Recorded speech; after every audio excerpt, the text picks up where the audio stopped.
She sways like a branch in the wind, her beautiful eyes closed, and the tall, thin bassist leans over to glance at his watch because she has been dancing forever. And now it is very late, even for musicians. I loved that. I loved that Yakinosa. That was beautiful. Beautiful. And for Charlie and Jesus, we have feathers. Feathers, feathers. You're welcome, Yakinosa. Feathers, feathers, feathers, feathers. Feathers, feathers, feathers, feathers, feathers, feathers, feathers, feathers. Feathers, feathers, feathers. Feathers, feathers, feathers, feathers, feathers. Feathers, feathers, feathers. Love Court, what? He came to my work a few weeks ago and froze up. Bro's jaw dropped. Love Court? Noticing it a year later is, not too late. It's not too late. It's not too late, Love Court. Feathers. Feathers, feathers, feathers. Hello, Ifchi Twig. Hello, hello, hello, hello, hello. Feathers, feathers, feathers, feathers, feathers, feathers, feathers, feathers. Feathers, feathers, feathers, feathers, feathers. Feathers, feathers, feathers, feathers, feathers. We have no contact? But he came to your work, so he's still, like, in town. You gotta ask around, Love Court. You've gotta ask around. Someone has their number. Someone you know has their number. For sure. Feathers. Feathers, feathers, feathers, feathers, feathers, feathers, feathers, feathers, feathers, feathers, feathers, feathers, feather, feather, feather. Feathers, feathers, feathers. Feathers, feathers, feathers. Feathers, feathers, feathers, feathers, feathers, feathers, feathers. Feathers, feathers, feathers, feathers, feathers. And number 6 we have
asking people out scares me. That's fair, Love Court. Being turned down is not the worst thing in the world, though. Like, someone saying yes is great and wonderful, but being turned down is never as bad as you think it's gonna be. Like, it sucks, but it's not like a week of like crying or anything. It's just like, at worst, a day of being angry, you know, like at worst. At best it's just like a damn, okay, fine. But I mean, yeah, it sounds like that's not even a thing that you can worry about, or that you have to worry about. If you know that they like you, then that's great. being turned down may not be sad, but being called something while being turned down, that's true. That's true. Oh, yeah. You know, being turned down sucks. It's much worse when you're just like insulted by your crush. That's way worse than being turned down. Being insulted directly and personally by someone who you have feelings for, that sucks. But that's not being turned down. That's something else. That's something else. If a crush insults you, that's a good sign they shouldn't be your crush. That's true. That's true. Being turned down may be bad. Yes. It's also horrible when the crush is already dating someone. Yeah, that does suck, but just gotta be happy for him, you know? But you know, it's even worse than being turned down, being left in the middle with no answer. Yeah. Literally, it got out a few months ago that I liked a guy and he said ew, and then proceeded to tell everyone. Yeah, that sucks. I'm sorry. I'm sorry, Love Court. I would never say ooh about you. I don't know anything about you, but I bet you're lovely and fine and very non-ew, okay? Some people are brutal.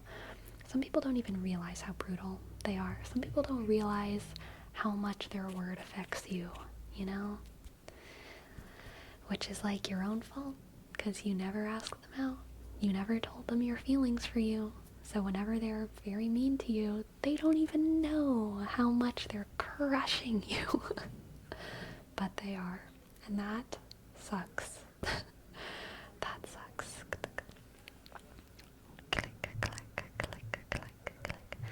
Not because no offense to him, but before this year he was Some people glow up. I mean, not some people. Like, everyone can, you know? No one is ever just as they seem. I really do believe that, like, everyone can be very attractive, not just when it comes to, like, physically, but, like, with their energy, with their vibe. If they, like, work on themselves, the human body changes, like, daily. True.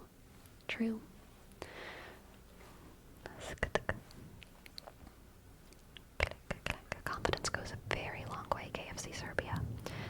Super true. Shaka.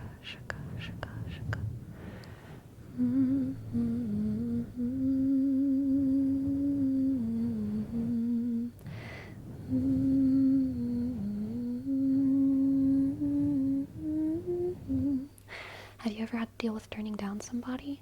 I've had to do it as a guy, and it feels so bad to tell a girl you're not into them. I just tried making it obvious that I saw her as friends. Yeah, for sure.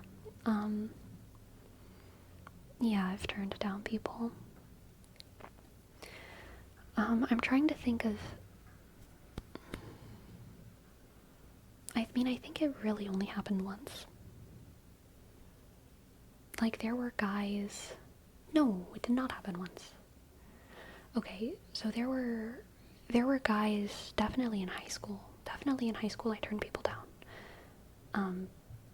But that was mostly just... In high school I was not ready for a relationship. Like, I just wasn't ready, so I kind of said no to everyone. I had high school crushes, but, like, I just was never really in a place where I would have even been able to have a relationship. I was way too focused on saxophone, honestly. There were people I liked who I guess I probably would have said yes to. But I enjoyed kind of just slow burn situationships throughout all of high school with them. And then there were some people who did ask me out, and I did turn them down in high school. And it was always just kind of like, no, sorry, I don't remember it being too much more dramatic than that. In college, I did turn people down. and I would usually just tell them that I wasn't. But yeah, I didn't want to be in a relationship with them, that I wanted to be friends, that I saw them as a friend. But probably the hardest time for me that I turned someone down was when there was someone who I was talking to for, like, we were spending almost all of our time together, and I really, really did see them as, like, a close friend, but we were long distance. They weren't actually that much older than me, but they were in a very different stage of their life. Like, I think I was like 19 and they were like 23, but they like didn't go to college and they were like working. They were like a working person.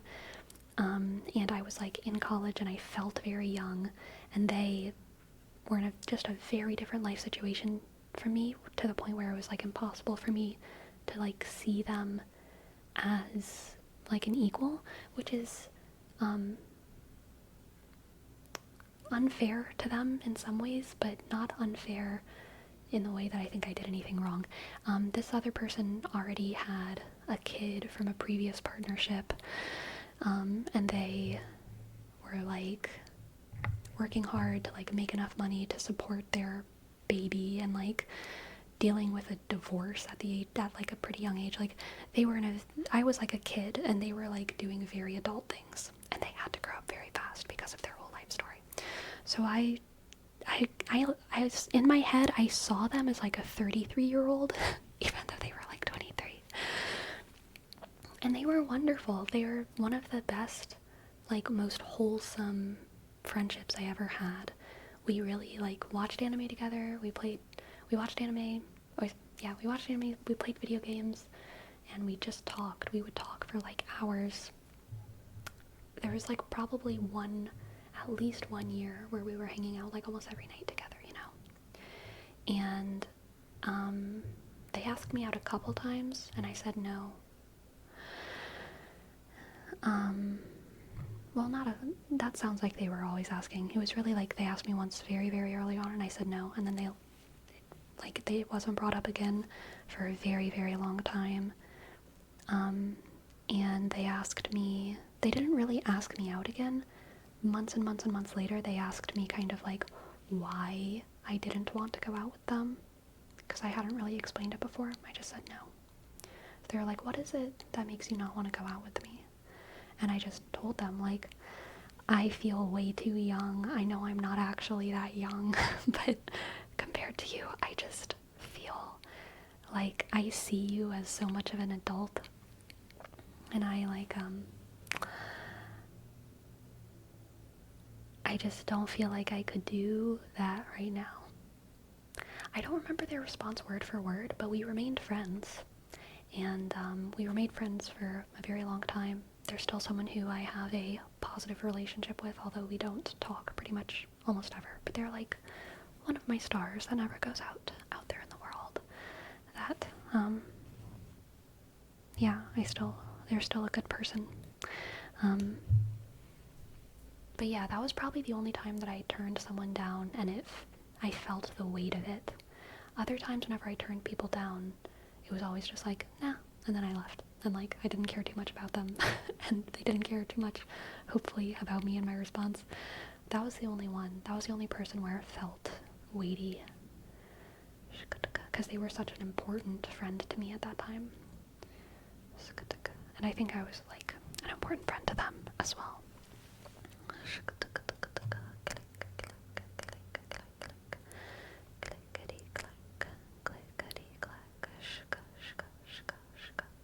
They might not have been that much older, but they were still in a very different life phase. Yeah. Is he watching though? No, definitely not. Romance is so weird. True. It's always a relief to remain on good terms with someone after talking through something like that. Yeah, definitely. It's easier when the other person is just flirting and you can flirt out the situation, yes.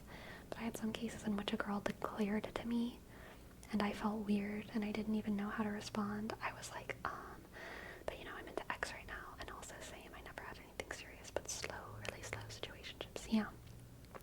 I think the worst one for me was one of the worst, like, things that never was for me in college was like, there was this guy who I had a really big crush on, but pretty soon after he came to college, and he was a year below me, pretty soon after he came to college, he started dating another freshman, and they were super cute, and I was also friends with her. I was closer friends with her than I was with him, but we were all friends. We were all friends, and we hung out together, we played songs together, and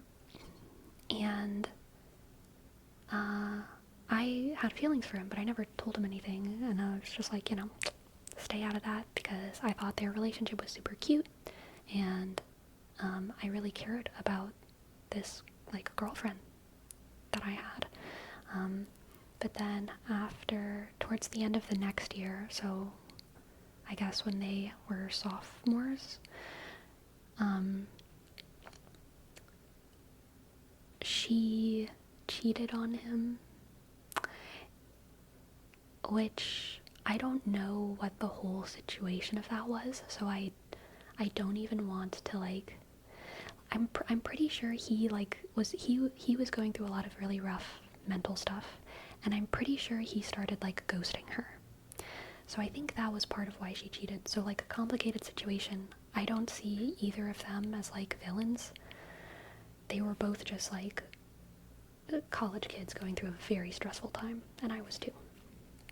So I'm pretty sure he, like, started ghosting and distancing. She cheated on him, and then once he found out he had, like, a bad enough mental break that he, like, completely quit college. He, like, ran away to another state in the United States and started just working professionally. So, like, good for him. He just didn't need college. He just started working. So, like, hats off. But man, it was so sad to see as an outsider when it was like, it was never my place to intervene. It wasn't even really my place to repair anything, because no matter who I talked to, I felt like I would be doing something wrong because I did like him. So I was like, I can't do anything right now.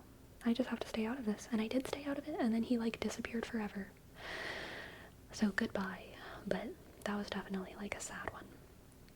That was a sad one. Chicka chicka chicka. Clickety clack click. College relationships are cool until they aren't they? Yeah.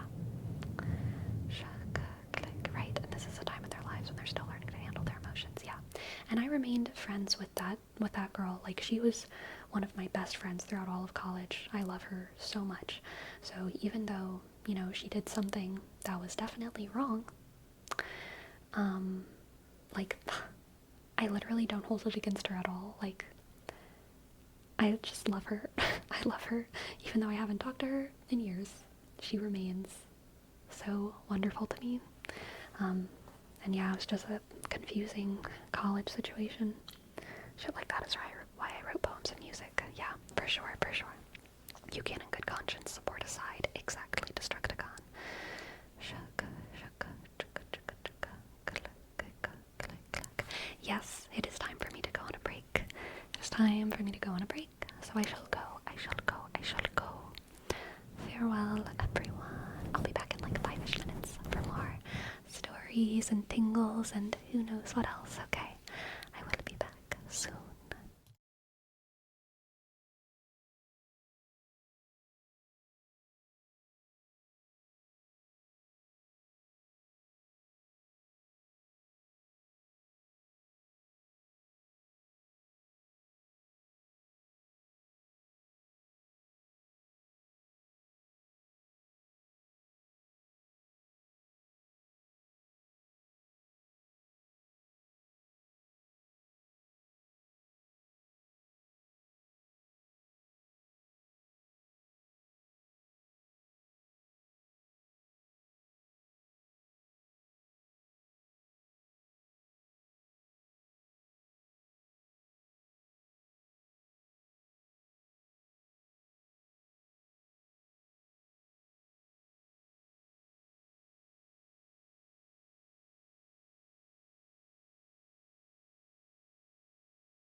I know you didn't ask me, Soda Planta. I know you asked chat, but I stan chia seeds. Okay. I stan them. Hello, Loser Mars. Hello, Shinsugaya. Hello, Prime Token. Hello, The Closer. Hello, CEO. Hello, Barome. Sukatu. Chia seeds are great in smoothies. Yes, chia seeds are great in baking as an egg substitute. And they're good in chia pudding. Chia seed pudding. Click. Clack, clack, clack, clack, clack. Hello, hello, hello.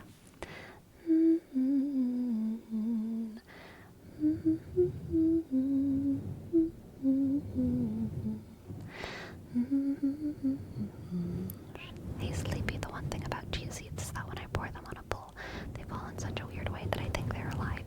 That's fair. They do be like bouncing in suspicious ways. I think we need to get like NASA to look at the movement of chia seeds and see if anything fishy is going on. You know? Because I agree, they're a little bit suspicious. Marl, smile. Thank you so much for your prime. Thank you for your 2 months. Thank you. Thank you, Marls. Click. A, shk, R, skutka, click. 1 R, nope, it's an L. L, Shk, E, sk, S. Thank you, Mariel. Smiles. Thank you. Wanna fund it? It's kind of hard to push a new project to my managers without money. No. I don't want to fund it. Can NASA just do it for free? Please? Can I just ask really nice? Can they do it for love? Would they do it for love? What about love? They ever been in love? 'Cause if they have, they'll know that love never accepts a defeat. No challenge it can't meet, no place it cannot go. Don't they know that a chia in love? Don't ask when I say love, don't think that I'm naive. Because even a chia who's smart can listen to their heart, can listen and believe. Donavucht, thank you for your prime. Thank you, Donavucht. Thank you, Donavucht. D, click, oshk, ensk, ishk, arshk, w, shk, U, shk, C, H, click, T, sk. Thank you for your prime. Shk. What you want, NASA, what you want is me. You just need to see me in my brand new domain. Yes, it's plain. NASA in a different setting. You will see you're getting all of this plus a brain. Handyman Cam, thank you for your 9 months. And Matthew, thank you so much for your $3 tip. Thank you, Matthew.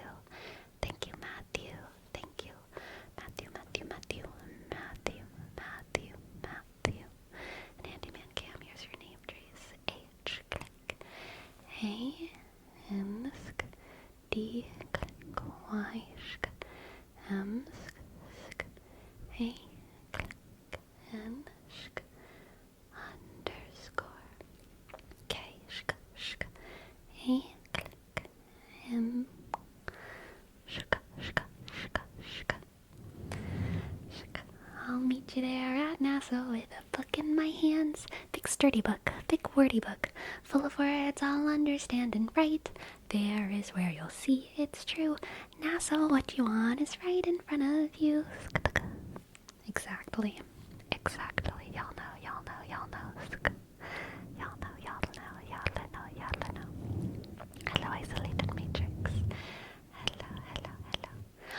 soda planta, what an excellent choice. I love pumpkin seeds. I love pumpkin seeds. Squash seeds, they taste so good. Toasted or raw. Toasted or raw. Whenever you're scooping out a squash to get it ready for some cooking, y'all best be saving those seeds. You can snack on them right there, right then.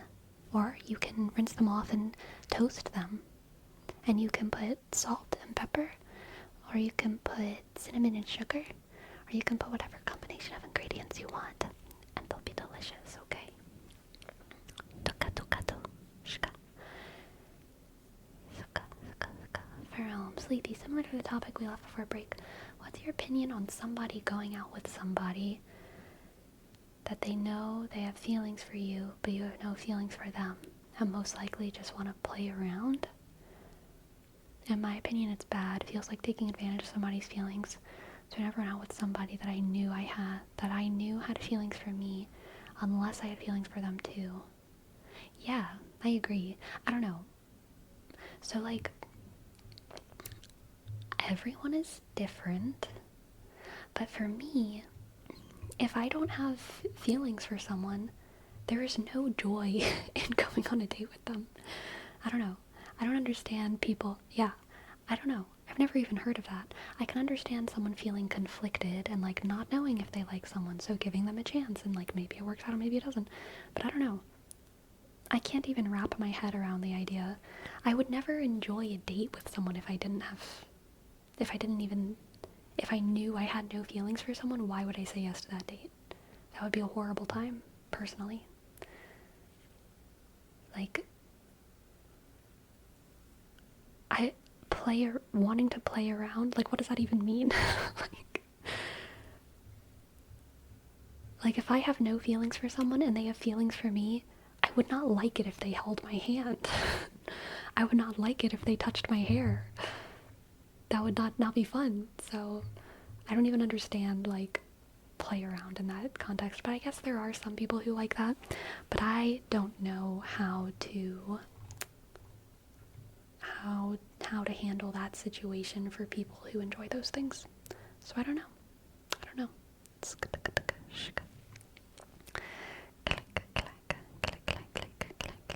Or like getting a free meal.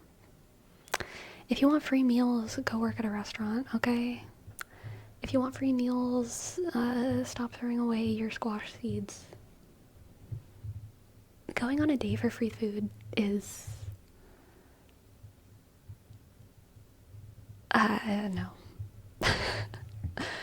No, don't do that. Don't do that, okay? That's not good. A robbery, yeah, kind of.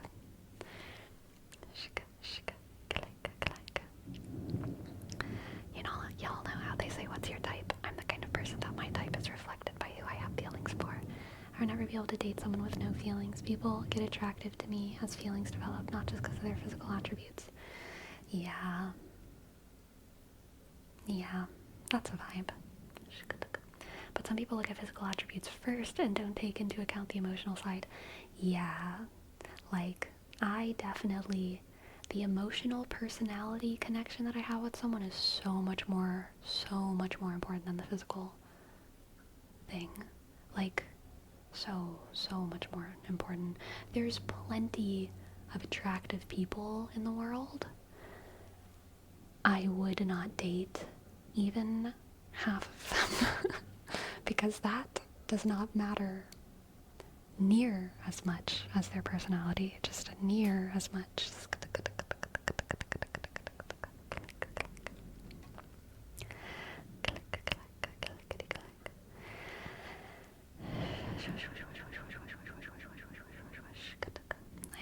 I had a couple break up recently. They're both good friends of mine. Been on damage control today, so they don't fall apart as persons. Oh, I'm sorry, bitch, that you're in that situation. That can be rough. Sleepy in the sense that you're attracted to them but no feelings involved. That doesn't happen for me. If I'm attracted to them, there are feelings. If I don't have feelings, I'm not attracted. That is it. One does not happen without the other. The feelings come first, and the attraction comes second. Like, if the 10 out of 10 hottest person in the world, well, no, I mean, here's the thing. If they're not, like, emotionally attractive, personality attractive to me, they're just, like, not hot. No matter how, like, conventionally attractive they are. They're just, like, they do not, I don't see anyone like that unless there's an emotional connection. Personally. Shaka, shaka, shaka, shaka. This is why women fall in love with what they hear, men fall in love with what they see. There's definitely exceptions, Dolly Joel, but that does seem to be a general trend that we see in a lot of cultures, I will say. Yes.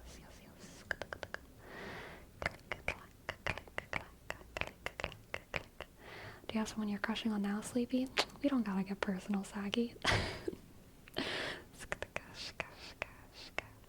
I had a buddy ask if I was attracted to someone I knew, and I paused and was like, well, it's not like a yes or no, and they were like, no, it is. Wait, let me reread. I had a buddy ask if I was attracted to someone I knew, and I paused and was like, well, it's not like a yes or no, and they were like, no, it is. Yeah, that's confusing.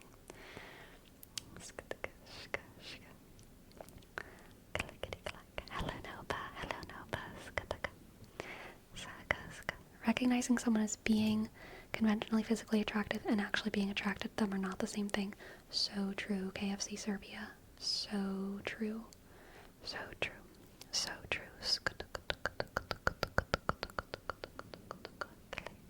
Hello, no palm trees. Hello, welcome in. Good night, good night, good night, good night, good night, good night, good night. I realized I said hello and you were saying goodbye.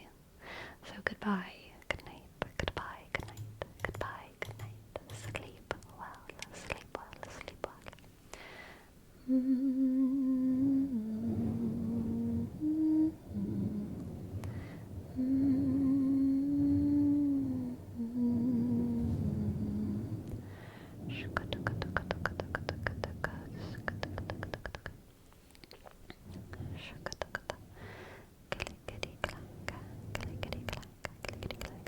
Agree, for me the connection is most important. But it's weird to me when I get feelings for somebody, I lose all my confidence and it's like they're in control.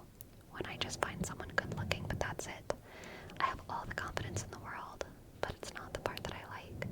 Interesting. What's a song that goes, you say goodbye, I say hello? I don't know, but I do know the one that's like, you say tomato. Wait, no. I say tomato, you say tomato. We should call this whole thing off. I say tomato, you say tomato. We should call this whole thing off. That song is an excellent tap dancing duet, and it deserves more recognition.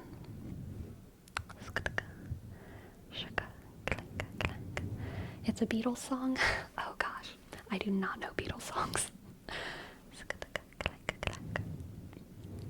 Welcome, Titus Grow, and welcome.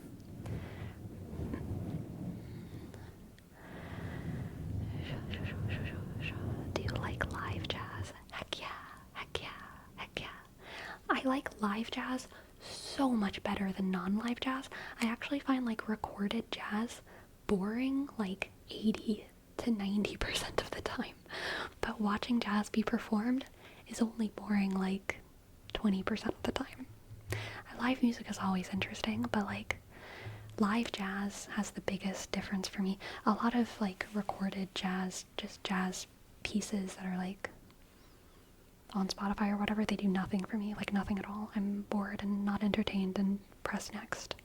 But watching jazz be performed live, oh, so much. I love it. I love it.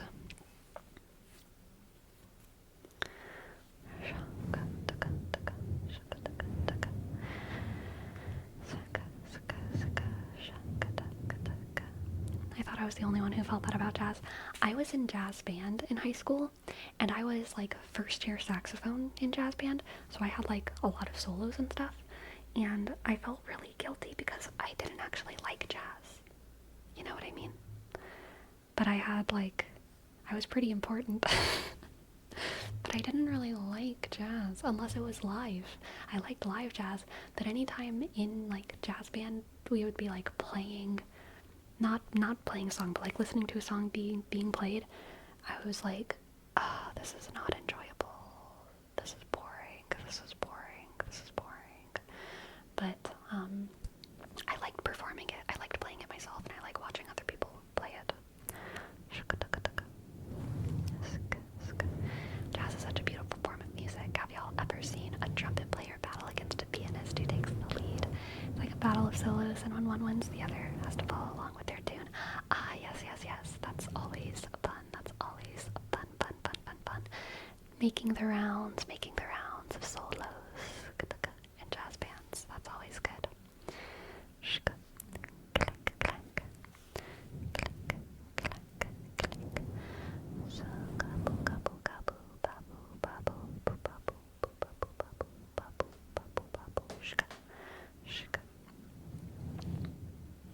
Yes, Dolly Joel, we do play funeral. There are a lot of funeral songs that are jazz.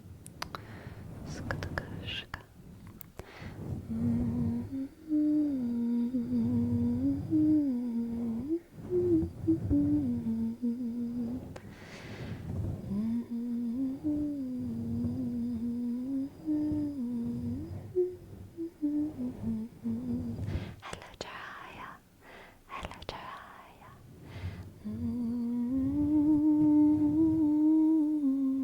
Sleepy, when you're on the dance floor, what's your go-to move? I mean, like, I just like acting out songs, you know? I am not a dancer. But I do love, like, musical theater. So, you know, I'll just like act out a song while kind of jumping up and down. That's the best move there is. Okay.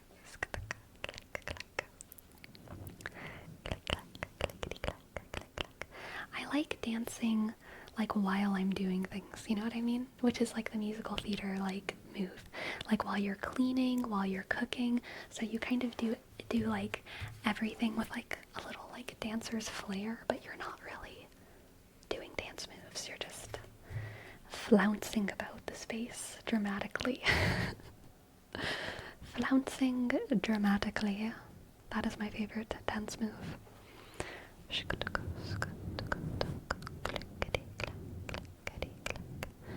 I'm so bad at dancing. I do the basic just move side to side at the rhythm of the music. Very nice, very nice. Yeah, and running wild.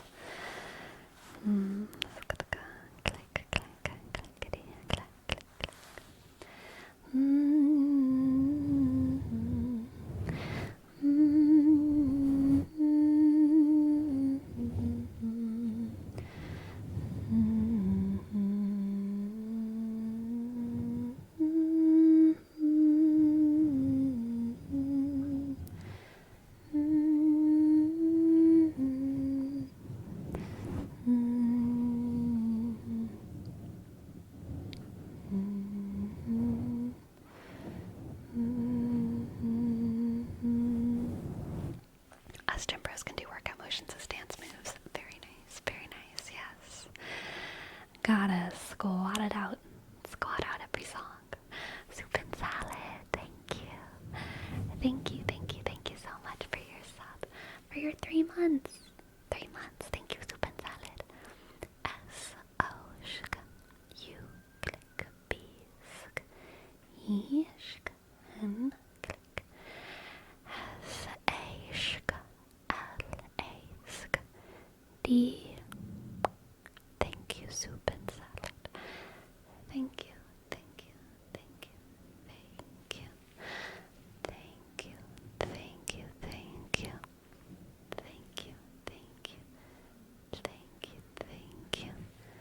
Thank you. Thank you for your bitsy squid. Thank you, thank you. Thank you. Got some people playing music outside.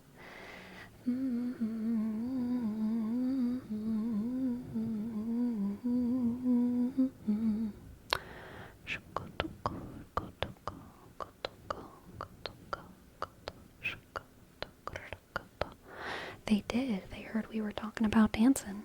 They heard we were waiting for the club to arrive.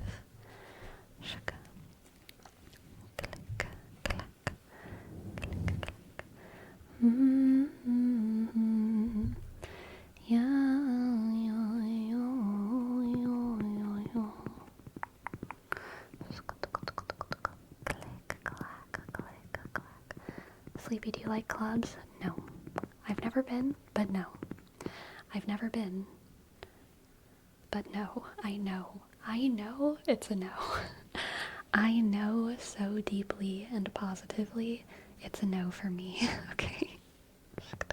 How do you know? I know. I know. I know. Hello, FN. Jason. You have to go at least once? I really don't. I really don't. I really don't. Okay? Clubs could be fun if you're with the right people. Slapshot. People, plural, already like a yellow for me, okay? Already a yellow.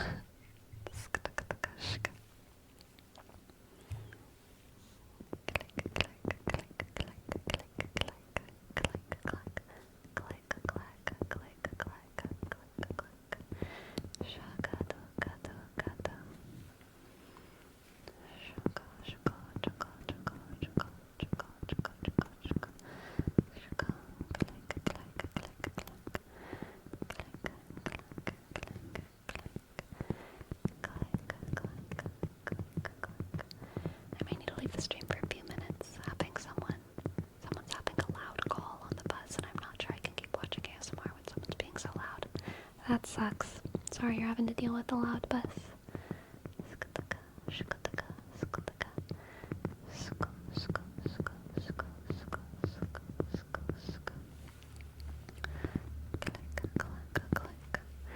Alright, Jason, here's your name trace. Where's your name trace? N, click, J, X, click, S, X, click, N. Thank you. You gotta experience everything at least once. You really don't. Not everything. Not everything. There's plenty of things you don't need to experience, even once. Exactly. It's okay not to try hard drugs. It's okay not to try summoning demons. It's okay not to try murder. It's okay not to try things that everyone, your mom and dad and all your siblings are allergic to. Severely, to the point of death. It's okay not to try those things. If you know you're straight as hell, it's okay not to try not being straight. If you know you're gay as hell, it's okay not to try being straight. If you know that you hate history, it's okay not to read any history books. If you know that you hate school, it's okay not to go to college. If you know that you hate math, it's okay to not count ever. It's okay. It's okay.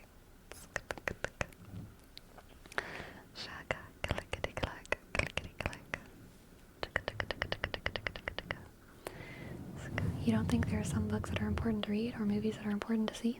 No. No. Only if you like reading. Or, like, can tolerate it. You know, like, most stuff that's in, like, movies and books, you don't need to read the book or watch the movie to get the information out of it. You know what I mean? Like, if you're, like, the only important thing that you might ever need from a book or a movie would be, like, information. Like, the only really important thing. If you hate movies, there's not going to be any, no. Like, people who love movies, people who like movies, people who can tolerate movies might have, like, an amazing artistic experience watching a movie or reading a book or whatever.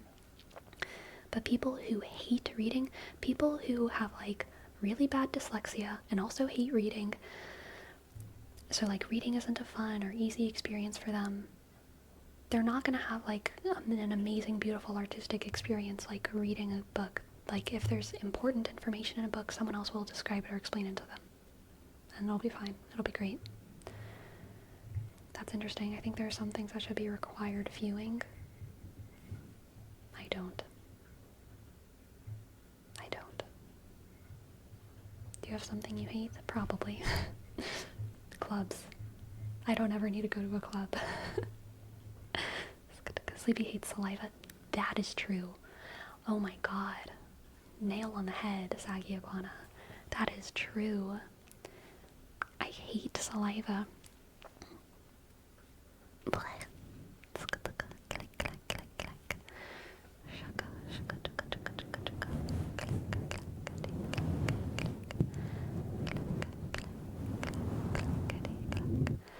Sleepy, how open are you about experimenting with new stuff? I am pretty open with experiencing new stuff. Definitely. Yeah, new hobbies I'm all about. Yeah, I like experiencing new stuff. But if there's stuff that I know I'm not gonna like, then no. If you hate saliva, you don't French kiss. I don't normal kiss if I can avoid it. I don't like saliva. I don't like bodily fluids, most of them. Blech. Sleepy would hate to show up at a club unexpectedly and be handed a mic with a closed container of hummus, being asked to open it while everyone watches. That's true. That's true. I would hate it.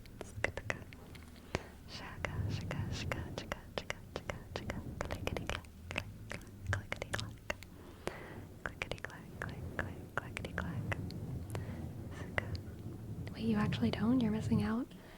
No, I'm not. This is a great example. I've known from a young age that I had no desire and didn't want to kiss anyone, okay? I've known. Every single person that I've been with has wanted to show me how good kissing can be, okay? Every single person. And because I am open to new experiences, and because I do have feelings for these people, and because I like trying new things, I've always said, sure, yes, let's kiss. And I have never liked it, okay? And these people are not bad kissers. Maybe one or two of them were bad kissers, but not all of them, okay? They've had very good track records. They're confident. They're good kissers. I can tell they're doing things that I enjoy. But I don't like the mouth part, okay? The best kisses that I've had have been like have been when there's other things going on, okay? Have been when their hand is in my hair and we're close to one another and there's context that makes it a good experience, but the actual kissing part is like not a thing. I would rather do all those things without the kissing part. You know what I mean? I'm just not a fan of putting my mouth on other people's mouths. And you know what? In future relationships, I'll probably still try it, especially because I know most people like kissing, so it's like I don't mind doing it with a partner. Because I don't hate it so viscerally that I need to never do it. But, you know, I just get nothing from it. Except for the contextual things around the kiss. Is getting kissed elsewhere? Elsewhere is fine. Kissed elsewhere is fine. Also, like, a kiss, like a dry kiss with no saliva, that's, like, fine. But, like, anytime it feels wet is when I'm kind of like, no thank you. No thank you.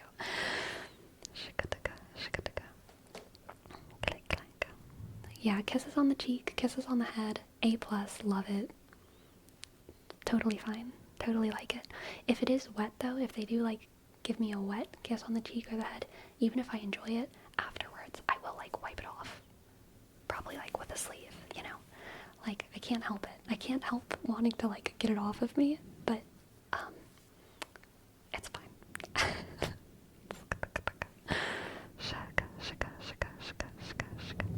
Do you let them see you wipe it? So this was like a lesson that I had to learn. I didn't realize that that would be insulting at all. I didn't realize that that would be a thing because I don't understand kissing. My brain does not understand kissing. I don't understand. I don't realize that people don't want to see you wipe it. Like, in my head, it makes so much sense to wipe it off. I never questioned that that would be like bad or rude or whatever. So yeah, the first consistent boyfriend that I had who was like kissing me, I would always wipe it off. And it wasn't until, like, you know, weeks after he started kissing me that he was like, I'm grateful. He said, like, I'm really glad you let me kiss you even though you always wipe it off. I was like, oh, I've never even thought about that. I've never thought at all that that would, like, make someone feel bad. So after that, I started, like, trying to do it discreetly. You know what I mean? Can't let yourself get digested. That's what I'm saying, CEO. That's what I'm saying. Wait, is it rude to wipe off a kiss? Apparently. Apparently.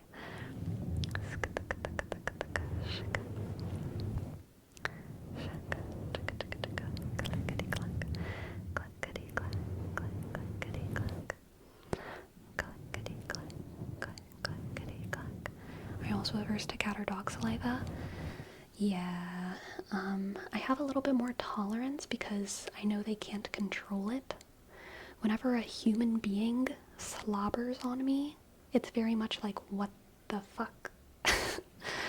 But when a cat or dog slobbers on me, it's kind of like, oh, come on, get off of me, and then I'll, like, go wash it off. But, like, you know, it doesn't make me, I don't feel quite as reactive to it. Also, though, I am the kind of person, me, where sometimes whenever I'm talking, I spit. It doesn't happen often, but if I, like, laugh, I have, like, sometimes my laughs just escape without my permission, and I will spit. It doesn't happen often, but it does happen sometimes. And I always feel extremely guilty whenever I spit on people, whenever I'm talking or laughing or whatever. So that sucks. If someone else spits on me, like, whenever they're talking or laughing, again, it's like an accident, so it's just like, whatever, wipe it off, it doesn't matter. Like, yeah, I have a pretty high, like, tolerance with, like, being grossed out. Like, there's plenty of things I don't like, but, like, I have a pretty high ick tolerance. It's just that kisses or saliva is something that most people aren't icked out by when it's with someone who you, like, love and you're pressing your mouth on their face, and it's something that I am icked out by.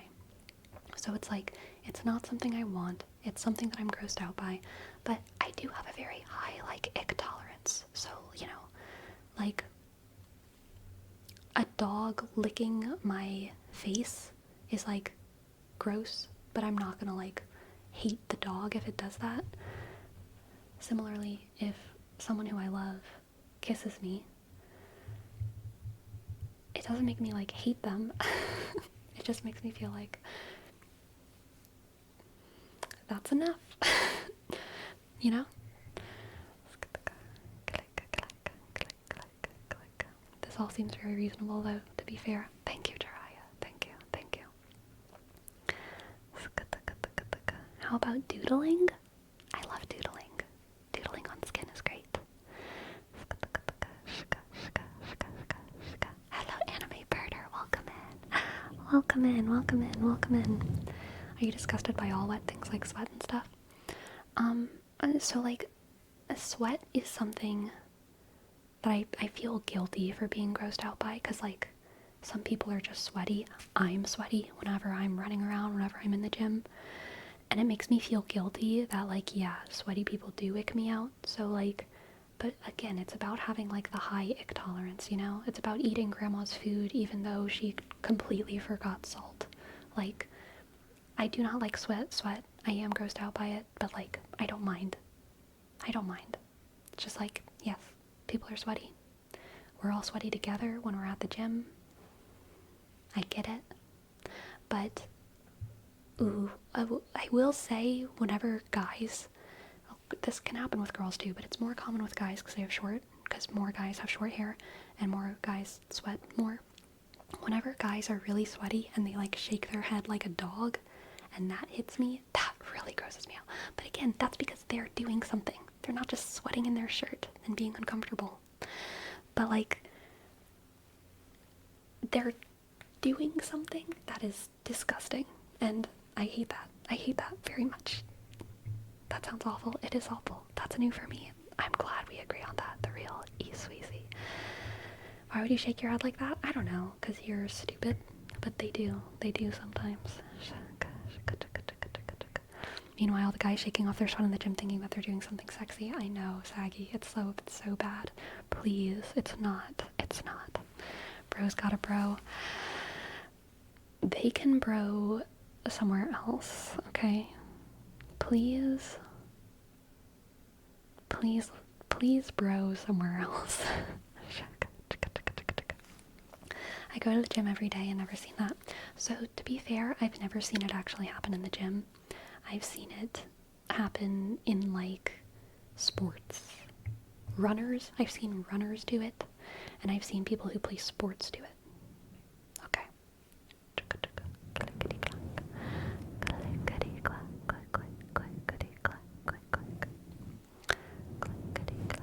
No thanks, seriously. I'm with you, anime birder.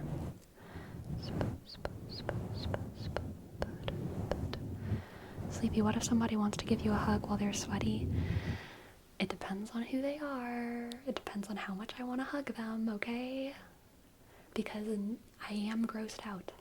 But I have a high ick tolerance. So it's like, how long has it been since I've hugged this person? Do they need to hug me now? Can they hug me later instead? How much skin do I have exposed?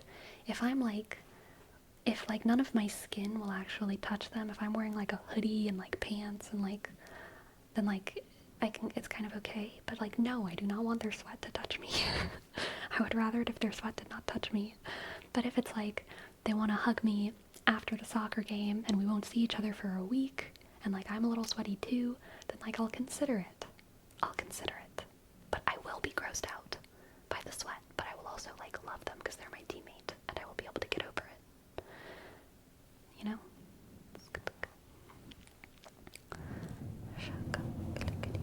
What if you're both sweaty? Being sweaty at the same time as someone else, I think makes it worse because that's like kissing. It's like we're sharing our bodily fluids, just like, ugh, they're mixing together our microbiomes.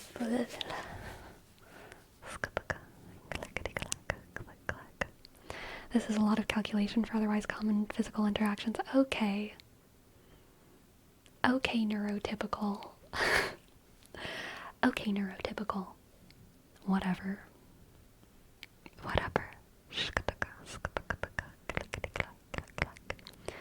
Hello, Pyrosocial. Hello.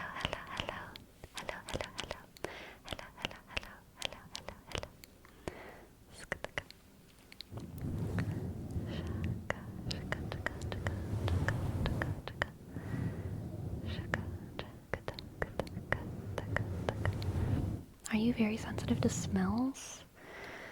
No, I'm not super sensitive to smells, no. I think my only sense that is very sensitive is my ears. I definitely pick up on sounds in my environment. But smells, No. Also, visually, I feel like I'm not as observant as other people. Like, if I see movement or if I see a bright color, or not if I see it, if there's like a bright color or movement, I feel like other people like notice stuff before I do visually.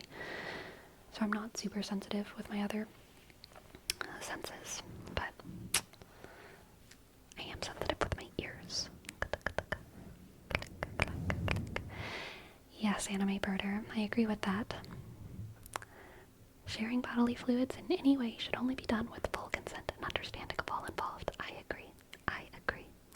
I agree. What about taste? Are you a picky eater? No, I'm not. I mean, I do think I taste my foods thoroughly and sensitively, but I'm not very picky. I'm not very picky at all. I'm super sensitive to smells. Any strong smell blocks my nose and I can't breathe. Like whenever a place is being cleaned, I have to go away or I get a headache and would only be able to breathe through my mouth. Dang, yeah. Ears, me too, me too, me too. Nice, Ren. Nice, nice, nice. Ear buddies. Sensitive ear buddies.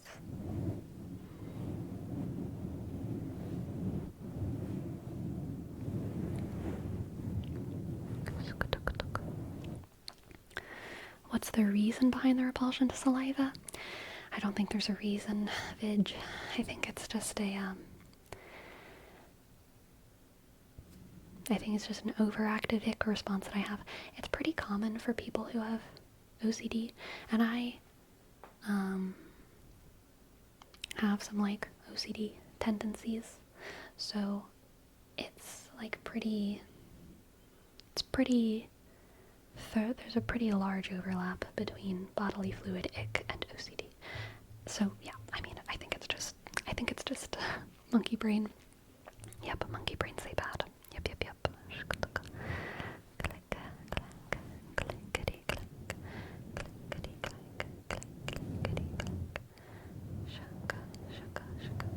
Usually icks come from an experience though. Not if you have, not always. Not always. You know?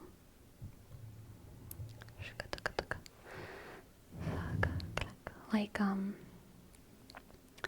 if it is the kind of thing that you have from OCD, like, OCD usually isn't, like, rooted in trauma. It's just, like, you have an overactive ick response because there's a wire that you were born with wrong in your brain. And I believe that is the way that I have been, because that is I have a similar misfiring, because it's been like that for, like, literally my whole life. Like, I remember being very, very little and but something has to make you discover that wire. Not specifically. Like, I don't know, I remember being in grade school and being grossed out watching people eat with their mouth open. I remember seeing food falling out of, like, toddlers' eyes when I was a toddler and thinking, like, that's the most disgusting thing I've ever seen in my life. But, like, there wasn't, like, I don't know. There was never, like, none of my preschool teachers, like, spat at me and then I, like, was like, oh my god, I ate spit.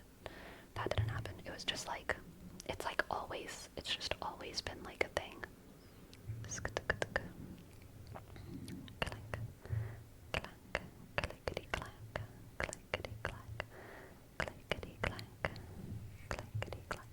Something had to activate it.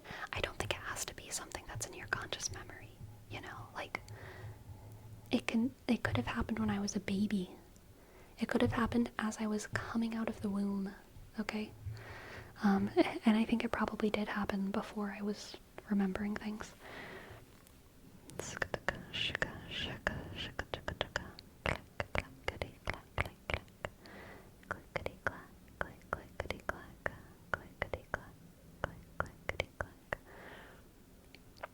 Anxiety and OCD. Something like that.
compliments. Amazing, thank you.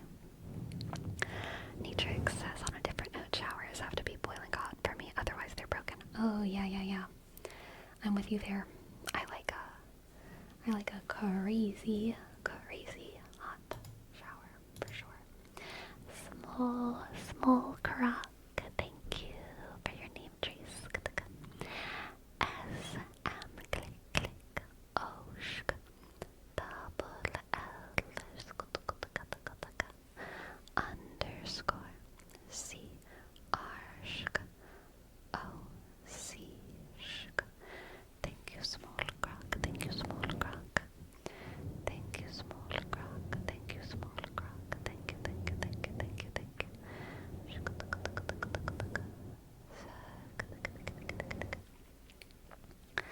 Pyrosocial. I'm glad you liked the members only video. I watched a new members only video about Nier Automata today and it was amazing. Thank you. Your whispering voice is so relaxing, and as a diehard fan of the Nier franchise, it was nice to see someone talk about it and their philosophical takeaway from the game. Nice. I had a lot of the same takeaways upon finishing the game for the first time. Lovely. I'm so glad you liked it. For definitely Nas, we have a word up for surplus. Any chance of Blue Yeti returning for a stream? I don't have a Blue Yeti anymore. It broke. It finally met its end. I had it for a long time, so yeah. Surplus.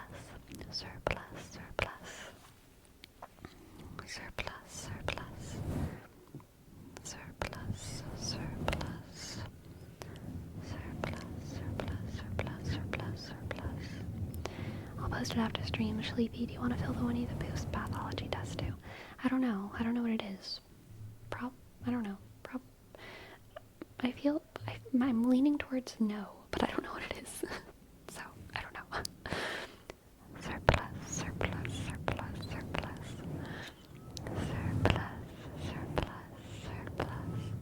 KFC Serbia, yes. Nier Automata is a wonderful game. I love it. Surplus.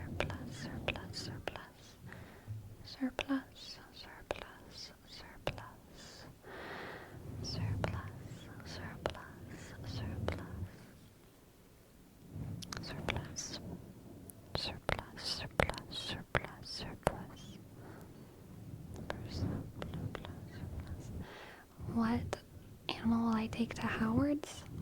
I don't know about Howard's, but for Hogwarts, maybe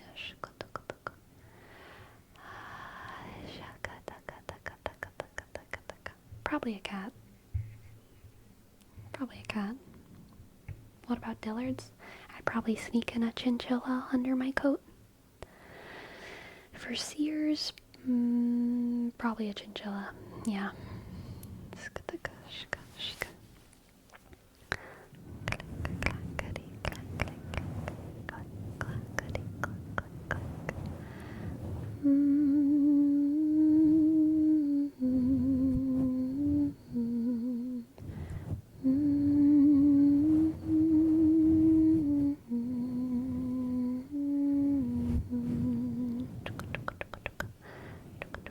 Alright, so to planta, here's your name, Trace.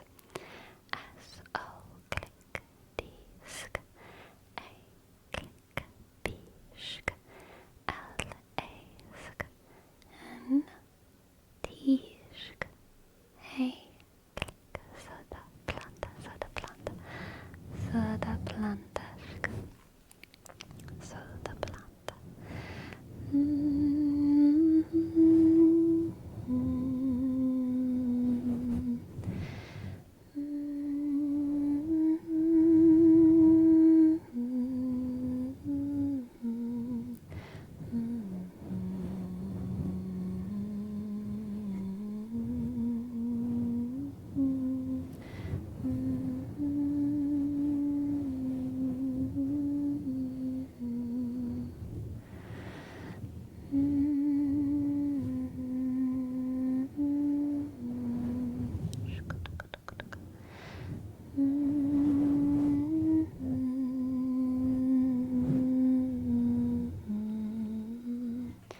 Sleepy, what's your favorite type of shoes?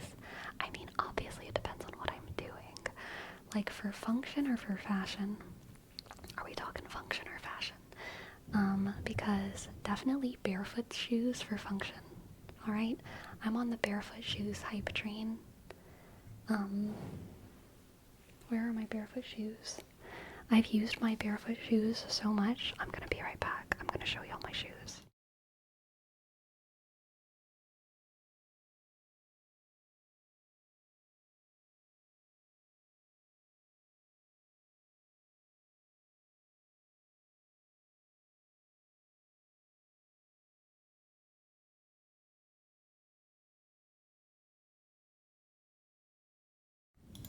Okay. These are my Vivo barefoot shoes. They're one of the best investments ever for me. They were one of my favorite big investments of like a year, I guess about a year and a half ago or something. But barefoot shoes are really bendy. They're really bendy, so they allow your foot to do what natural feet do. And they have a very thin bottom of the shoe area, sole, so you can feel the ground under your feet. These actually have more of a thicker sole than a lot of other barefoot shoes because I got like the trail version rather than the street version, so they have slightly more of a sole. But they're still very, very bendy, and they have a really big toe bed, so your toes can spread out and not be squinched together. And I have walked many, probably at least over 100 miles in these shoes. Okay. I love them. And they're gonna be good for a long time because they're not cosmetically like A+ right now, but like they are still very sturdy. Very, very, very sturdy. So good on the heel.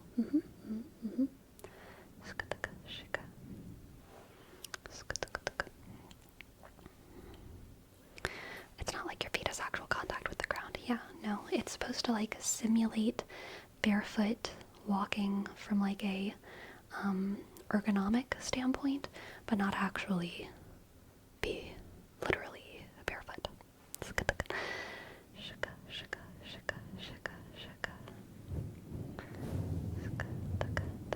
I did 35k steps just today in mine at work. Dang, you got a walking job. 35k steps? That's early human nomad kind of miles, okay? Damn.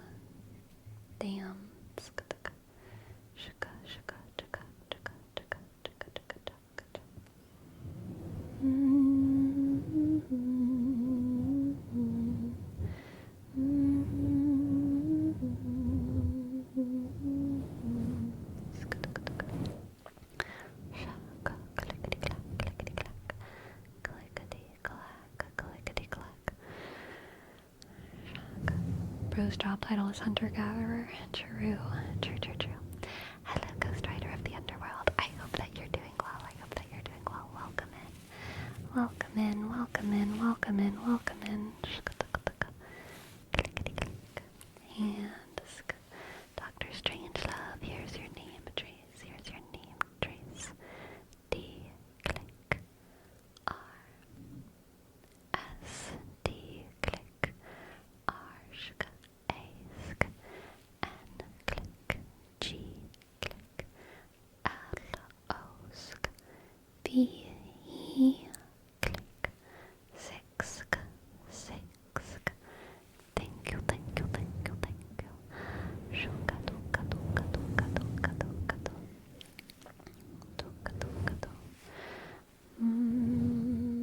What if you go on a hike in a rocky place? Wouldn't that hurt? No, it doesn't hurt. I walk. There's one of the trails that I go on has a lot of gravel, and you can definitely feel it, but that's kind of the point of the shoe. It strengthens the bottom of your foot because your foot should be able to handle some rocks and branches underfoot. And it's not like any nails are gonna like be like, that's a different story. Your foot should not be able to handle a nail pointing up, but your foot should be able to handle like rocks on the ground. And if you strengthen the bottom of your foot, then your foot will not be as sensitive to those sorts of things. And yeah, I like it. Can confirm my feet are noticeably bumper since I started wearing barefoot shoes last year. Yeah, they're also good for your like leg muscles in general. Whenever you walk without that kind of cushion that a lot of like running shoes have and stuff, the impact, the way the impact trails up the muscles of your body is different. And so when you walk in barefoot shoes, you stimulate different muscles than if you walk in shoes that are cushiony. So it can help your legs get stronger as well. I wear splay, same thing as barefoot shoes. Nice, McTake, nice.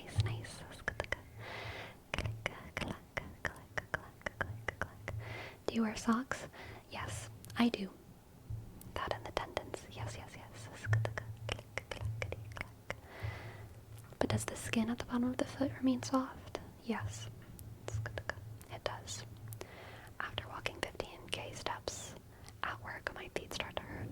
But I wear like heavy steel toe boots, so you know. Yeah, dang. Oof, understandable, Titan. Good for you, though. Good for you.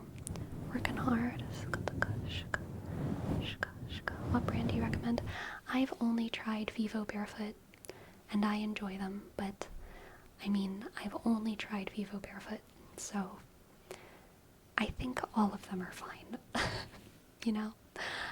They're probably all great.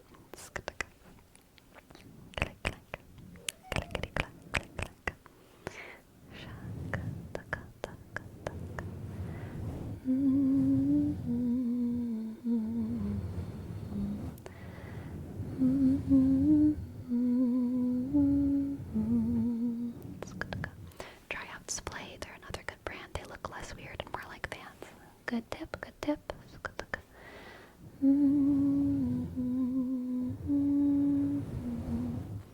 Sleepy, what about fashion shoes? I like Doc Martens, most of their shoes. So that's probably my easy answer, but like, I like other shoes too. I do like Converse. I have some Converse and I have some Vans that I like as well. But I think Doc's a good Doc Marten shoe. It's good. Very good. It's good.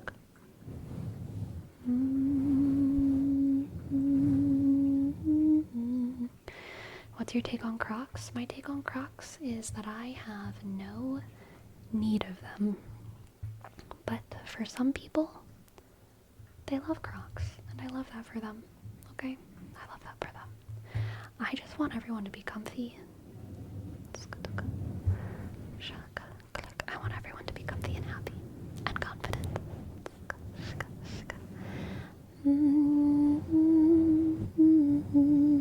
Sleepy, do you want Timberlands? No, I don't really want to. I think I tried some once and I didn't like them. But, I'm a true 7.5. I'm a true 7.5, and because of that, sometimes I struggle with 8s and 7s. But yeah, the Timberlands that I did try, they didn't fit, so I didn't like them. I never tried Timberlands that fit. Kind of the same with Birkenstocks. There's no Birkenstock that fits quite right for me. So, no.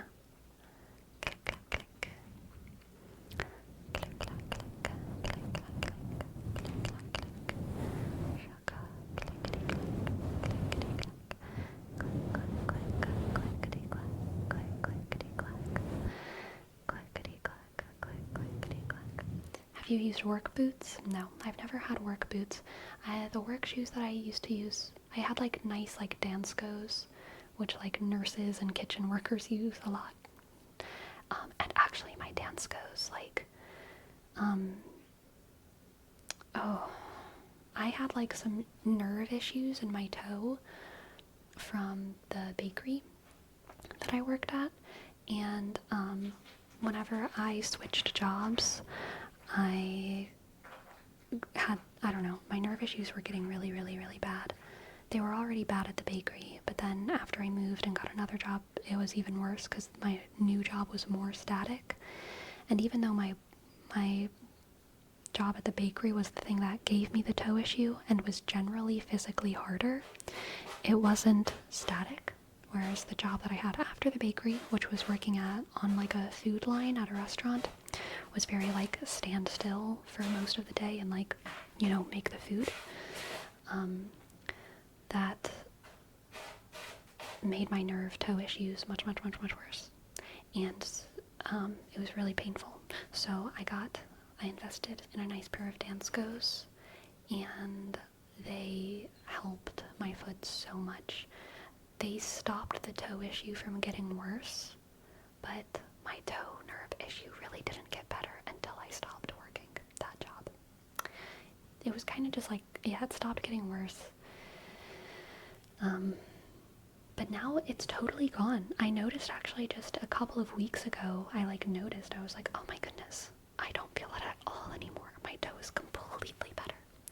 And I don't know exactly when it happened that it got better, but it got better at some point within the past 10 or so months.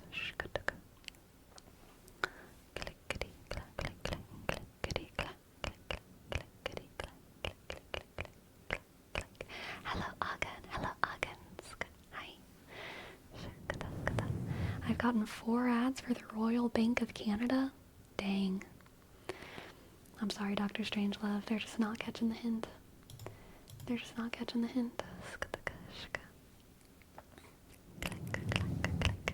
KFC Serbia, thank you. Thank you for gifting us up to Dr. Strangelove.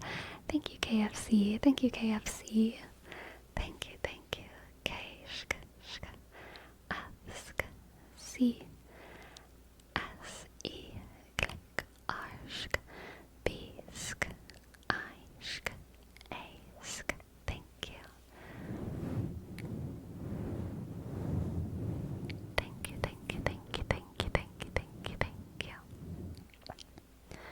Toka, kaluka, da, kluka, da, ko. Kluka, kluka, da, kluka, da, ko. Kabunka, kabunka, pluka, da, po. Shuka, duka, duska, karuka, da, klu.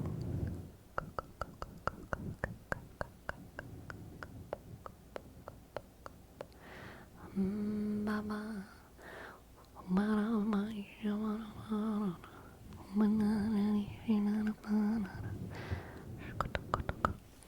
You got it, Pyro. Click, click. Pyro, pyro, pyro, pyro, pyro. Pyro, pyro, pyro. Pyro, pyro, pyro, pyro, pyro. Pyro, pyro, pyro, pyro, pyro. Pyro, pyro, pyro, pyro. I hate flip-flops. I like sandals, but I don't like there being a thing in between my toes. It hurts. It gives me blisters, and I don't like it. Momentary Shakira impression. It was supposed to be the Lion King, but I'll take Shakira. Pyro, pyro, pyro. Pyro, pyro, pyro. Pyro, pyro, pyro, pyro, pyro. Pyro, pyro, pyro, pyro. Pyro, pyro. I actually remember having such bad blisters as a kid from flip-flops, and I don't know, I feel like I was always just like gaslit into wearing them again anyway, because I remember like repeated incidences of very bad blisters from flip-flops, And for whatever reason, I had to keep wearing flip-flops because that's what I was given because I was a child.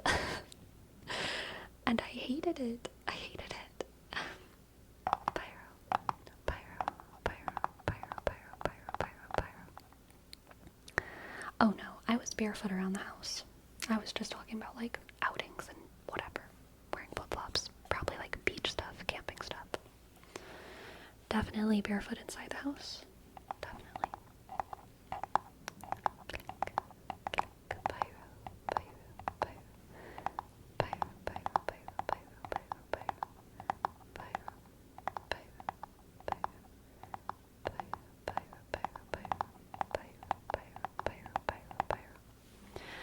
Whenever I was a kid, I was also barefoot outside a lot of the time. Pyro, pyro, pyro, pyro, pyro. Pyro, pyro, pyro, pyro, pyro. Pyro, pyro, pyro, pyro. Pyro, pyro, pyro. Pyro, pyro, pyro, pyro, pyro.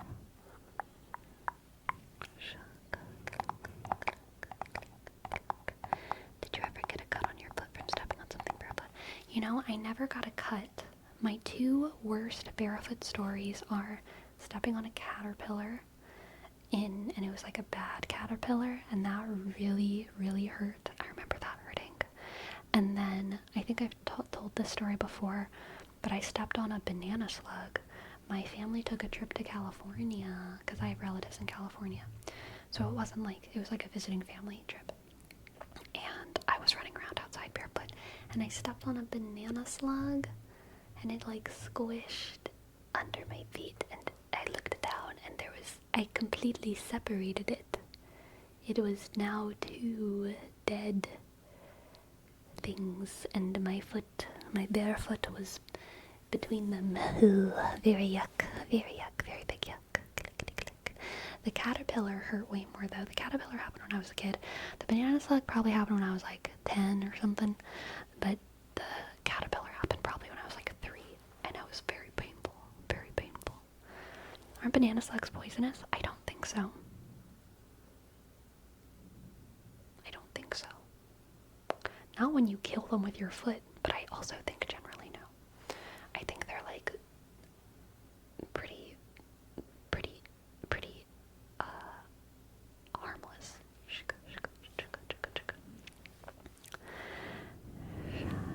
I thought they were just toxic to eat. That it might be true, but you know, you shouldn't eat them. You should not eat them.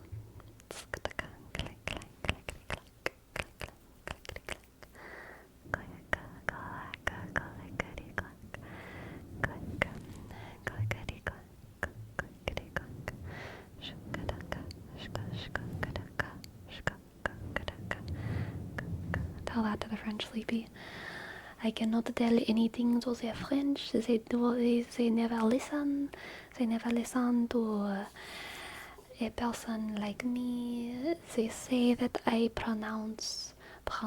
They say that I pronounce baguette incorrectly, and so they never listen. They say that French fries are not their food. I say you're being silly, they are called French fries. They say French tips are not their nail. I say they are being silly. I say they are called French nails. They say French horns. French horns are not their instrument. I say they are being silly because it is called a French horn. I cannot say this thing.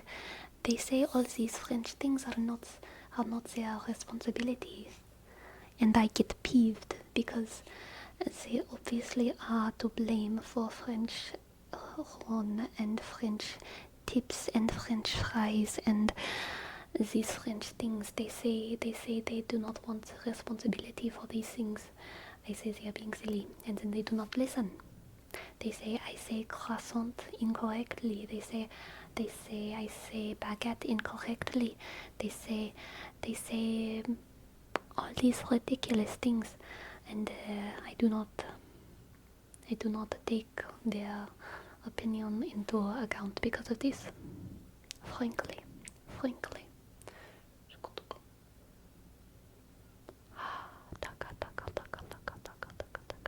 Anyway, Green Ninja has triggered an event. Green Ninja has triggered an event. Green Ninja has triggered an event. I have a very important question to ask the class. And if you answer the question correctly, you'll win back scratches for everyone. Okay. So you gotta answer correctly. Clickety click. What is the capital of Wyoming? What's the capital of Wyoming? And here's your hint. Wysk. Wysk is Ansk. So shy. Click. Wysk. Wysk is Ansk. So shy. Wysk. Is and so shy. Click. Why is and so shy. Why is and so shy. Why is and so shy. Clickety clack. Clickety clack. Clickety clack. Agan, OJ, Green Ninja, McJake, Dodley, Gisley, BNB Soda Planta Brother Jigs, Jose, Pyrosocial, Verome, The Schnoople, KFC Serbia, Dolly Joel, You've won back scratches for everyone, and you as well, CEO. You've all won back scratches for the class.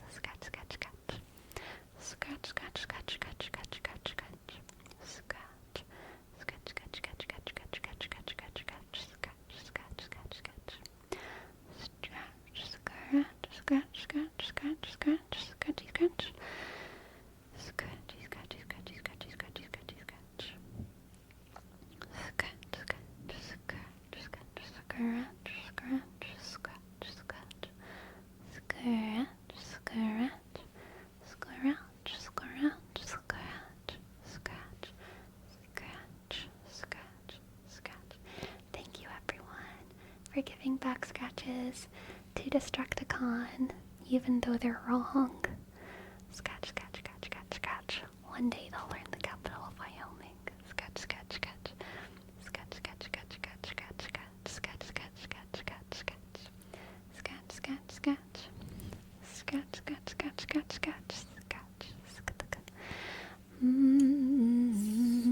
My girlfriend took me out for sushi today. Aw, that's wonderful, Calvin. That's wonderful.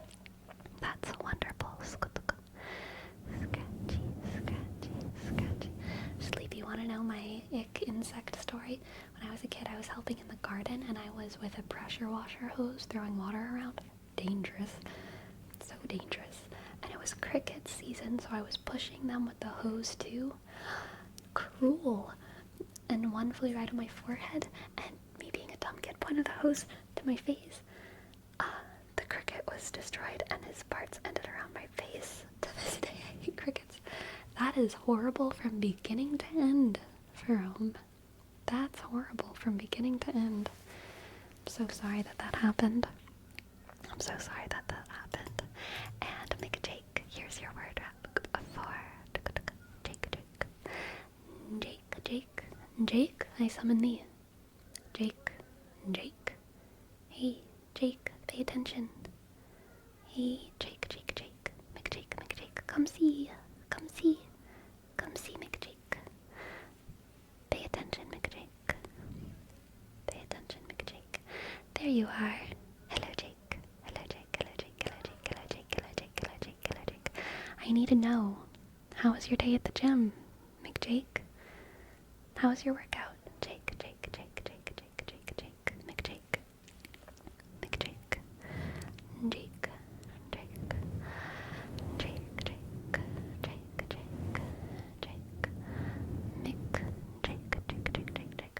Don't worry, Joe Arthas, don't worry. Jake is Michael's nickname. One of you has the nickname McJake. All of your names in chat are your nicknames. You're all Michael. Oh, Michael. McJake is Michael. Okay, but McJake is their nickname. My gym day was fun. Got to work out with 2 of my friends of like 10 plus years. Very nice. So we had a fun back day. Very good, very good, very good. Very good, very good.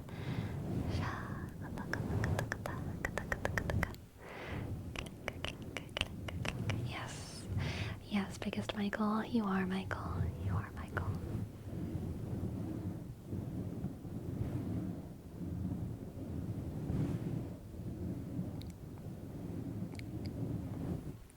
I think I'm getting a pet scorpion. That's amazing. Slap shot.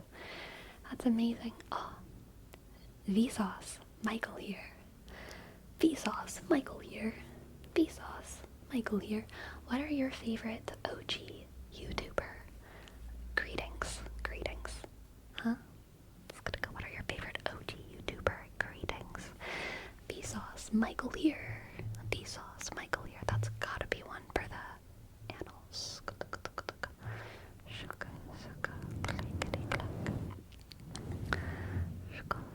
Top of the morning. Top of the morning to you laddies. What is that? Who is that?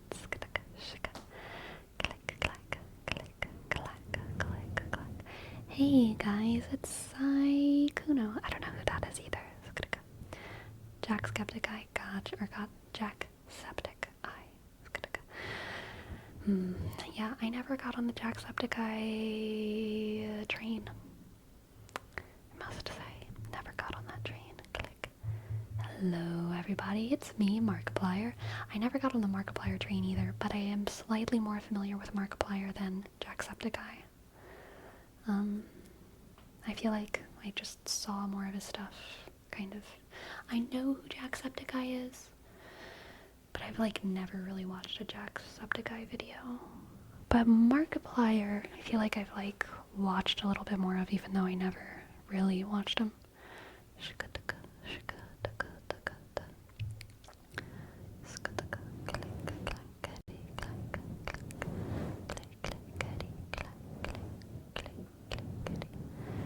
Good morning, Hank. It's Tuesday. Ah,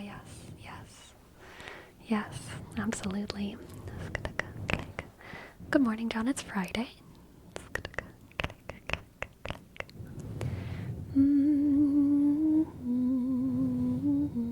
Early days Jack Mark PewDiePie was a great era. Yeah, I mean, like, so I wasn't on that side of YouTube, but yes. Yes, I think that I shared the greatness of that era with a different bubble of YouTubers, okay? Different bubble of YouTubers, same great era.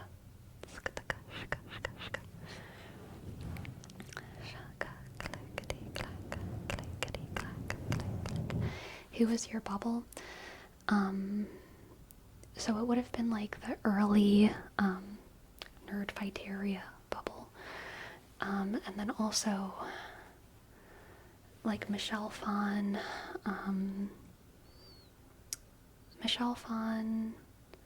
Vihart,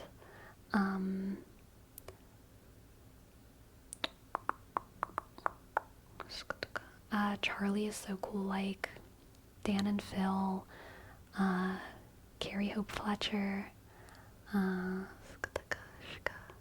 those were my early YouTubers. Vihart was amazing.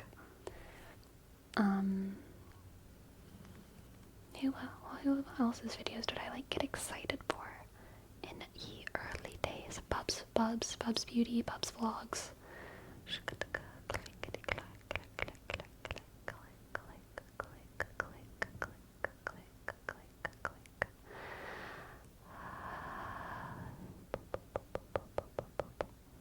Yeah, I can't think of any others right now. Were you mainly into vlogs? Vlogs and tutorials. Vlogs and tutorials, yeah. Or educational stuff. I liked educational YouTube. Tutorials and educational YouTube and vlogs. But like the hardcore vlogging era, I didn't really get into actually.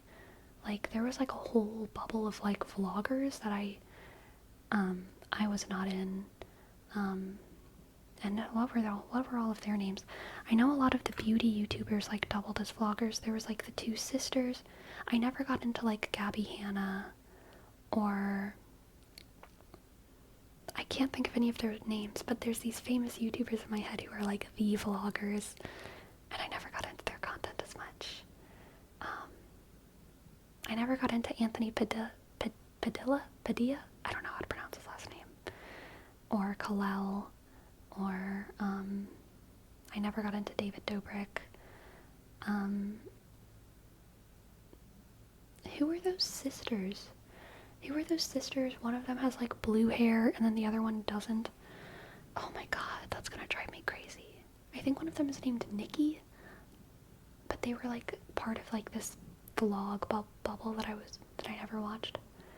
Not Jenna Marbles. I'm not thinking of Jenna Marbles, but I also never got into Jenna Marbles, and she is kind of in that bubble that I'm thinking of.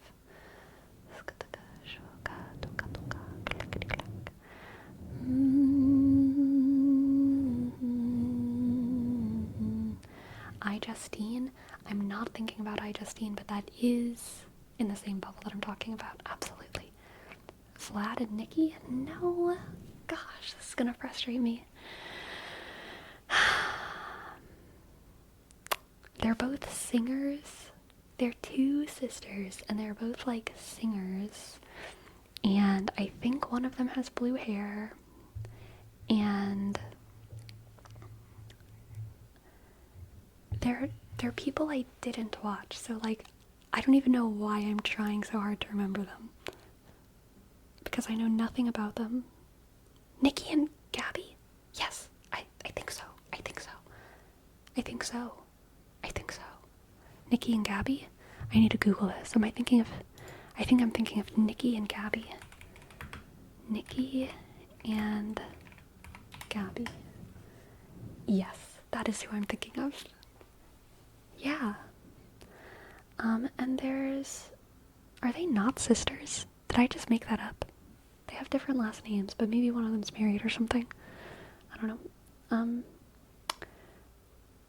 Remy is the other person that I'm thinking of. Nikki and Gabby and Remy were like the core parts of like this whole vlog bubble of YouTube, and I wasn't into it. I just knew that it existed. But that was like a whole thing. I will say this was not the OG YouTubers, but like a little bit after that, once vegan YouTube started being big, I was into some of the vegan vloggers, and I still am into some of them. Like Kate Flowers, it was my favorite vegan vlogger, but she has since left the internet and deleted most of her videos, so wish her the best. But Kate Flowers I really liked, and one of the ones that I still like is, can't think of the name. Oh no. Oh, Ellen Fisher. Ellen Fisher is like, her family is like one of those like beautiful Hawaii families that is a little bit sus. They're a little bit sus. Well, not like super sus. They're not trying to force anyone to do anything. They're wonderful. They all love each other. They're having a great time. Their kids are healthy, but they are a little bit skeptical of a lot of medical things. I'm pretty sure they like don't believe in sunscreen and like whatever, you know. They kind of get into some like sketchy vegan territory, but I enjoy watching their channel. And I think there was another vegan vlogger that I used to like, but I can't think of who they are.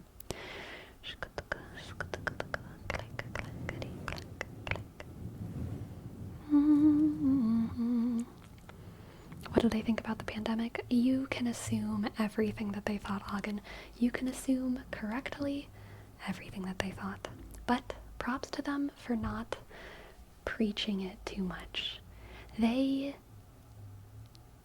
did talk about it a little bit, but they didn't preach about it too much. So, you know what? people can have their beliefs in their own homes. You know what I mean? And they did.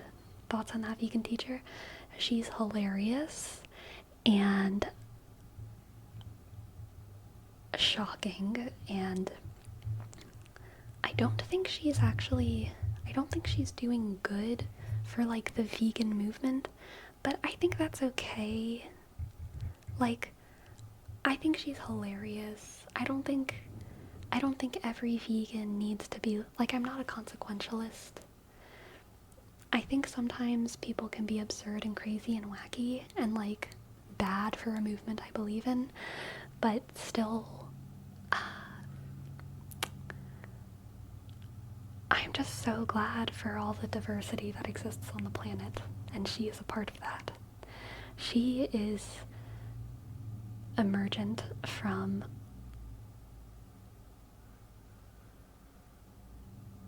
everything that has come before her. And yeah, I think she's mostly harmless, BNB. I agree with that.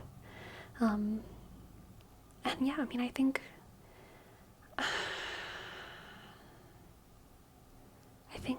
sometimes you just gotta enjoy people for what they are. I feel the same about that vegan teacher as I do about that guy. What's that guy's name? The guy who screams about the frogs. And who's the guy who screams about the frogs? Alex Jones. That vegan teacher and Alex Jones, very different, but they're like in the same, I enjoy them in the same way.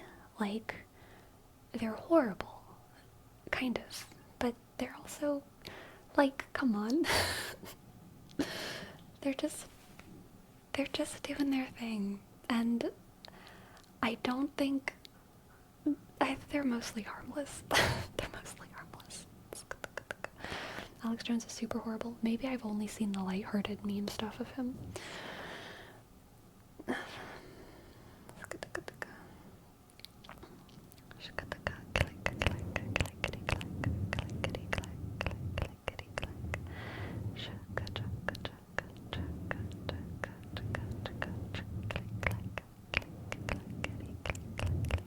I mean, that said though, I think you can isolate some of the stuff that vegan teacher has said and say that they're super horrible. So, I don't know. I think mostly harmless for both of them is the camp I'd put them into.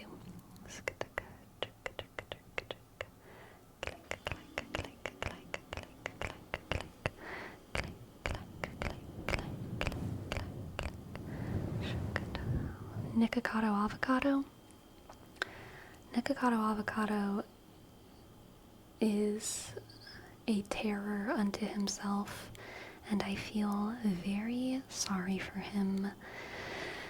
And I hope he gets better, okay? I hope he gets better. I hope he gets better.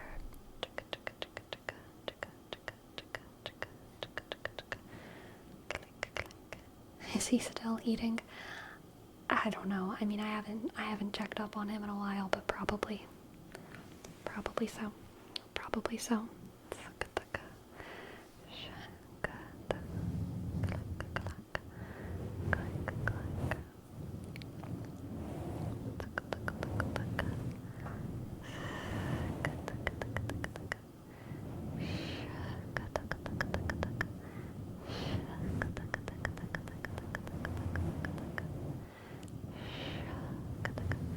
Sleepy, for streaming, what got you watching first?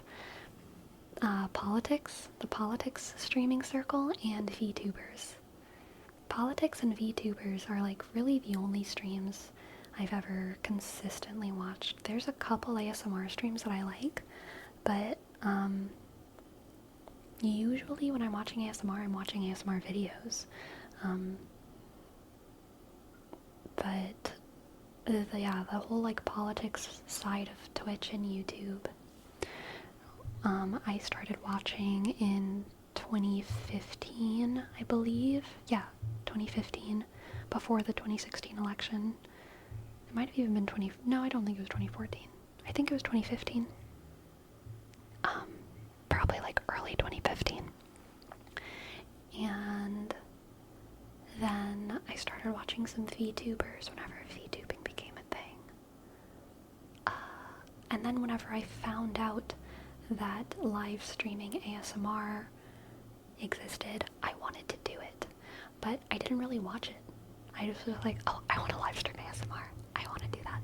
So when it comes to streaming, there was never really like a live streaming ASMR person that I was like, oh, I want to be like them. I really just kind of wanted to stream ASMR. And it wasn't really until I started streaming ASMR that I started following other ASMR streamers more dedicatedly. Yeah. Iron Mouse King. Yes, yes, yes.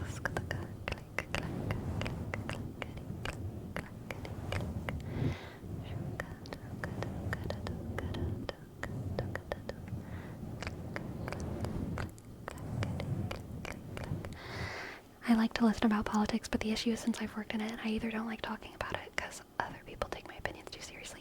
Yeah, I like, whenever, like, so during the 2016 election and a little bit after, really probably throughout my undergraduate college experience, I was pretty invested in a lot of politics, and I educated myself a lot.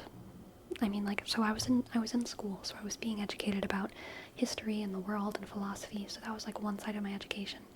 And then I would also, for the first time, was like invested in real world present politics. And so I learned a lot watching streamers and consuming other media that was relevant. And then after I graduated in 2019, I think I was still pretty invested in a lot of like real world politics, probably for like 1.5 to 2 years. But honestly, I don't watch political streamers anymore for their politics content. A lot of political streamers are they do politics, but they also do like some philosophy content, talking about like religion or bigger ideas. And talking about those ideas with other people, and they also do like drama content. They'll fight with each other and make drama. And I watch both of those. Whenever politics streamers are actually talking about politics, I don't care very much anymore. And I'm not as invested in real world politics as I used to. I still care. I do my part. I try to do my part in the world, but like I'm not all, I don't know, I feel like my feelings aren't in that stuff as much as they used to be. Which works for me right now.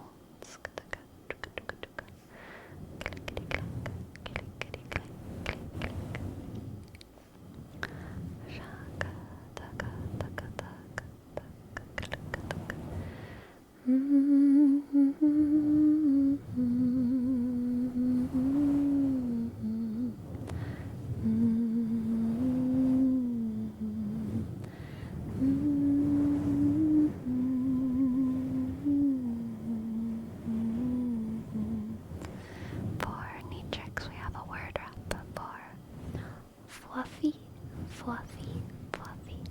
I learned fluffy, fluffy, fluffy, fluffy. That, fluffy, fluffy in Japanese is fuwu, fuwu, fuwu, fuwu. Fluffy, fluffy, fluffy, fluffy, fluffy, fuwu, fuwu. Fluffy, fluffy, fluffy, fluffy, fluffy, fuwu, fuwu.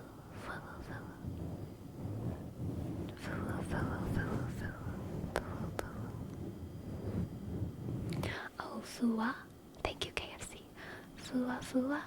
Fua, fua. Fua, fua. Fua, fua. Yes, yes, yes. Fua, fua, fua, fua, fua, fua, fua. What should we name this stream, my friends? What have we talked about? Fua, fua, fua. Fua, fua, fua. Fua, fua, fua. Fluffy, fluffy. Fluffy, fluffy. Fluffy, fluffy, fluffy, fluffy, fluffy. Fluffy, fluffy, fluffy, fluffy. Fluffy, fluffy. Fluffy, fluffy, fluffy, fluffy. Fluffy, fluffy, fluffy.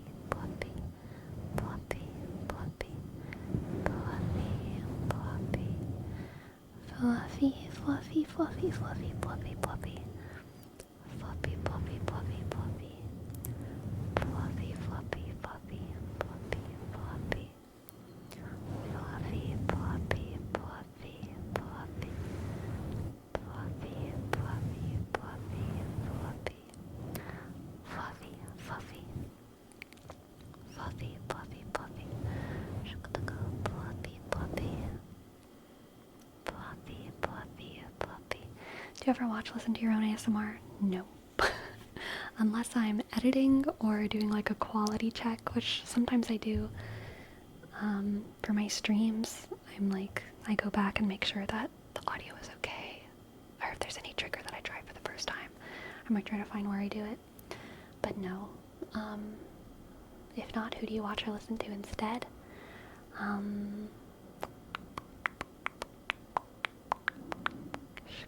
Kelly Belly. Goodnight Moon. Patrick's ASMR. Those are the names that just popped up in my head right now. I have so many more favorites, but that's what you're getting right now.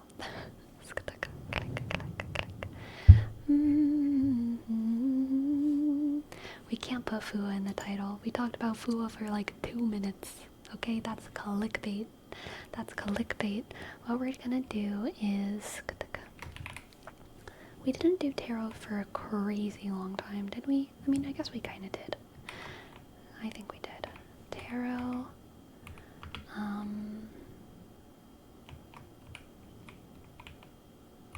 Shoes. And dating. I think that works. Tarot, shoes, and dating. Clickety click, click, click, click, click, click, click, click, click, click. Chuka, chuka, chuka. Who are we gonna read? Good question. Kersey just started. Solemn Senpai streaming. Shoto is doing Stardew Valley. Little Human Jade is streaming. Let's raid Chrissy. Let's raid Chrissy. Oh, I have my sound on. There we go. Click, clack, click, clack. Click, clack, click. Click, clack, click, clack, click, clack, click. Good night, everyone. Gute Nacht, gute Nacht, gute Nacht. Sleepy, sleepy, sleepy. Gute Nacht, sleepy.